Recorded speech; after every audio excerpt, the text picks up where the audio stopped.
Bonjour, que vous soyez vendeur ou futur vendeur d'un bien immobilier, vous vous êtes certainement déjà posé cette question toute simple. Pourquoi certaines maisons se vendent en moins d'un mois et d'autres en plus d'un an?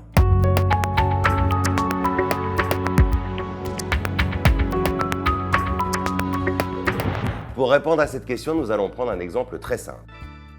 Dans ma ville, il y a actuellement 100 maisons qui sont à la vente et je sais que chaque mois, il y a 10 acquéreurs qui achètent donc 10 maisons.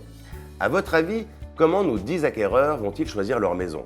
Il y a bien sûr plusieurs critères, mais le plus important est le meilleur rapport qualité-prix. Il va donc se créer naturellement dans la tête de nos 10 acheteurs un ordre du meilleur rapport qualité-prix des biens.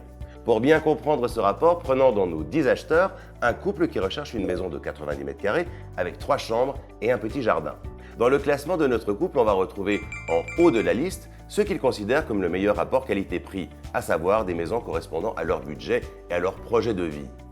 En bas de la liste, on va retrouver des maisons qui ont les mêmes critères, mais dont le vendeur en demande 2 fois plus cher. Enfin, nous avons des maisons intermédiaires en termes de rapport qualité-prix.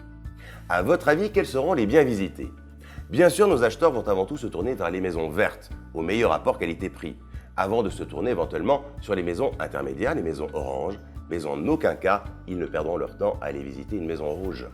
Le bien acheté par nos acquéreurs sera donc situé dans la catégorie des maisons au prix et non pas dans les catégories intermédiaires ou hors de prix.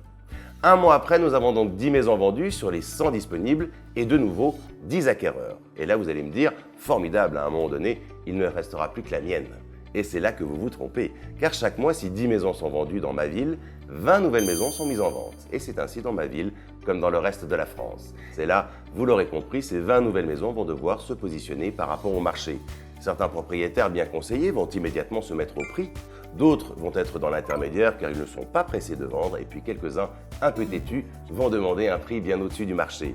Vous comprenez maintenant pourquoi vous avez des maisons qui se vendent en moins d'un mois et d'autres qui n'ont aucune visite et qui vont se vendre en plus d'un an.